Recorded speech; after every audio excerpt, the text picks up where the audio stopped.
साथियों नमस्कार। साथियों आज की वीडियो में बात करेंगे आलू की खेती में आने वाले पिछले 2 से 3 दिन के अंदर जो रोग आए हैं। अभी आपने देखा होगा झुलसा एक इतनी एडवांस स्टेज में आ रहा है कि एक साथ वो पूरे खेत को कवर करता जा रहा है। ये झुलसा की एक ऐसी एडवांस स्टेज है, इसे कंट्रोल करने के लिए हमारे पास में बहुत हैवी फंगिसाइड होने चाहिए, उनसे ही ये नियंत्रित हो सकता है। बहुत सारे किसान साथी यहाँ हल्के फंगिसाइडों का उपयोग करके और अपना खर्चा ही बेशक बढ़ा रहे हैं, लेकिन उनसे लाभ कुछ नहीं देखने को मिल रहा है। यहाँ पर जैसा कि आप इस पौधे को देख पा रहे हो, ये पौधा लग तो ऊपर से देखने में स्वस्थ रहा है, लेकिन इसके अंदर जो झुलसा के सिम्पटम्स हैं, वो इतने ज़्यादा हैं कि ये 2 दिन, 3 दिन तो आपको दिखाई देंगे इस टाइप से। ये देखो, जैसे ही हम उल्टा पत्ता करते हैं, तो उल्टा पत्ता करने के बाद में यहाँ पर ये झुलसा के सिम्पटम्स काफ़ी बड़े स्केल पर दिखाई दे रहे हैं।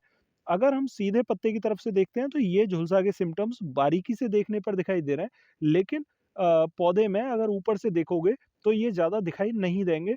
और अगर आप 2 से 4 दिन के बाद में देखोगे, तो ये जो सिम्पटम्स हैं, ये आपको काफ़ी बड़े स्केल पर दिखाई देंगे इस टाइप से, ठीक है? अब यहाँ पर कुछ मेरे किसान साथी पूछना चाहते हैं कि हम कैसे पहचानें कि हमारे खेत में ये झुलसा आ चुका है और इसे कैसे नियंत्रित किया जा सकता है? तो देखिए साथियों, यहाँ पर आपको इसे समझने, परखने के लिए तो पौधे को गौर से देखना ही होगा, ठीक है? अपने खेत में जाके आप गौर से देखिए कि आपके पौधे के अंदर कोई सिम्पटम है या नहीं है।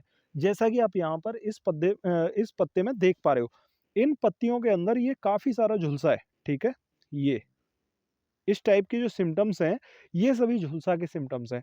और ये जो झुलसा है, ये तभी कंट्रोल हो सकता है जब आप हैवी सिस्टमैटिक फंगिसाइड का यूज़ करोगे। कुछ मेरे किसान साथी यहाँ हल्के कॉन्टैक्ट फंगिसाइड उपयोग कर लेते हैं, तो उनसे ये नियंत्रित नहीं होता। उसके पीछे कारण होता है कि जैसे ही झुलसा के यहाँ पर बैक्टीरिया इसके अंदर एंट्री करते हैं, तो बैक्टीरिया एंट्री करने के बाद में कोई भी सिस्टमैटिक दवा होती है, तो वो तो यहाँ पर इन कोशिकाओं के अंदर जाकर उन झुलसा के सिम्पटम्स को खत्म कर देती है, बैक्टीरियाओं को रोक लेती है वहाँ पर, उससे तो झुलसा रुक जाता है। लेकिन अगर हम कॉन्टैक्ट फंगिसाइड का उपयोग करते हैं, तो कॉन्टैक्ट फंगिसाइड जब पत्ते के संपर्क में आता है, तो ये किसी भी बैक्टीरिया को खत्म नहीं कर पाता। वो सिर्फ़ ऊपर पड़े हुए किसी भी कोई भी बैक्टीरिया अगर फंगस का है, उसे खत्म कर सकता है, लेकिन पौधे के अंदर जाकर उसके सिस्टम में जाके इन चीज़ों को खत्म नहीं कर सकता। इसीलिए आपको यहाँ पर सिस्टमैटिक हेवी फंगिसाइडों का उपयोग करना होगा, जिसमें कि मैं आपको सजेस्ट करना चाहूँगा कि कर्जेट ले सकते हो ड्यू पॉइंट का। ये एक हेवी सिस्टमैटिक फंगिसाइड है, उसका उपयोग करके आपको अच्छे रिज़ल्ट मिल सकते हैं। साथियों, यहाँ पर आप वायर का मेलोडी यूज़ कर सकते हो, ये भी एक अच्छा सिस्टमैटिक फंगिसाइड है। रिवस यूज़ कर सकते हो सिजेंटा कंपनी का, ये भी एक बहुत अच्छा फंगिसाइड है। इसमें मैं आपको अगर बात करूँ, तो यहाँ पर आप लगा सकते हो कॉपर ऑक्सीक्लोराइड प्लस कासुगामाइसिन का एक कॉम्बिनेशन है, ज़बरदस्त ये कॉम्बिनेशन बनता है।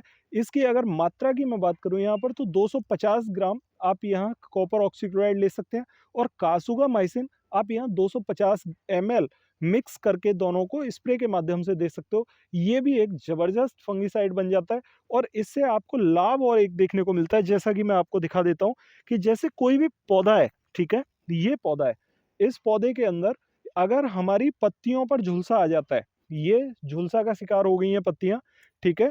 आगे आने वाले समय में ये पत्तियाँ सारी की सारी झुलस जाएँगी, ठीक है? अब पत्तियाँ झुलसने के बाद में हमारे पौधे को जो सहारा देता है, भोजन बनाने की जो क्षमता होती है, वो इन फुटाव वाली शाखाओं में होती है। इन फुटाव वाली शाखाओं का बढ़ना इतना ज़रूरी होता है कि अगर हमारी पत्तियाँ ये सही से काम नहीं कर रही हैं, तो हमारी शाखाएँ भी हमारे तने को जीवित रखती हैं और उससे हमारे आलू का जो विकास है, वो बढ़ता रहता है और आलू के विकास में कोई दिक्कत नहीं आती। तो साथियों, यहाँ पर हमें एक ऐसे टॉनिक की भी ज़रूरत होती है, जिससे कि हमारे पौधे को एनर्जी भी मिले और झुलसा के जो भी सिम्पटम्स हैं, वो भी कंट्रोल में आ जाएँ। तो साथियों, यहाँ सिस्टमैटिक फंगिसाइड लगाने के साथ में आप एक अच्छे टॉनिक का उपयोग कर सकते हो, जिसमें कि आप यहाँ पर ह्यूमिक एसिड मिक्स कर सकते हो 500 ग्राम प्रति एकड़ के हिसाब से।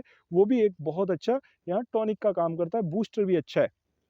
साथियों, यहाँ पर मैं आपको एक बात बता दूँ कि जो कॉपर ऑक्सीक्लोराइड और इसके साथ में कासुगामाइसिन आप मिलाओगे, उससे ये तने के पास में पत्तियाँ फुटाव ले जाएँगी और पत्तियाँ फुटाव लेने से आपका तना हरा-भरा बना रहेगा और आलू का विकास भी होता रहेगा।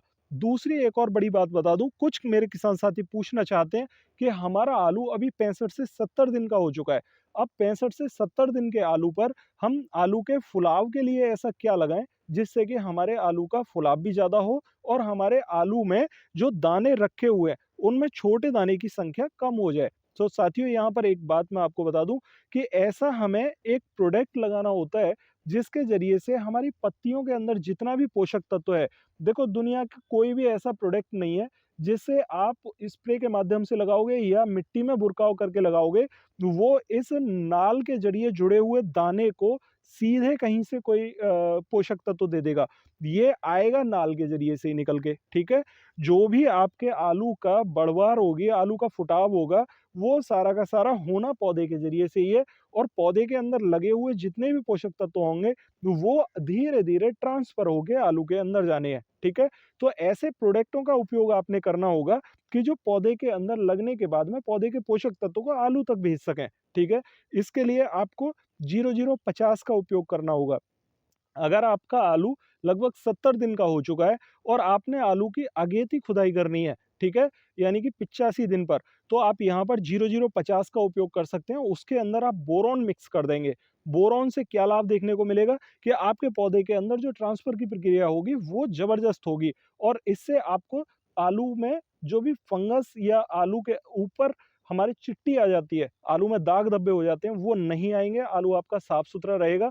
तो 0050 1 किलोग्राम प्रति एकड़ के हिसाब से लेके उसमें 100 ग्राम प्रति एकड़ के हिसाब से बोरॉन मिक्स करके अगर स्प्रे लगाओगे, तो इससे आपके आलू का साइज़ भी बढ़ेगा। इसके अंदर आप टबोली 30 एमएल प्रति एकड़ के हिसाब से मिलाकर आप उपयोग कर सकते हो, इसमें कोई दिक्कत नहीं आएगी। 50% में पैक्लोब्यूटाजॉल टबोली के अंदर साल्ट होता है, ये आपके आलू के साइज़ को बढ़ाने का काम करेगा।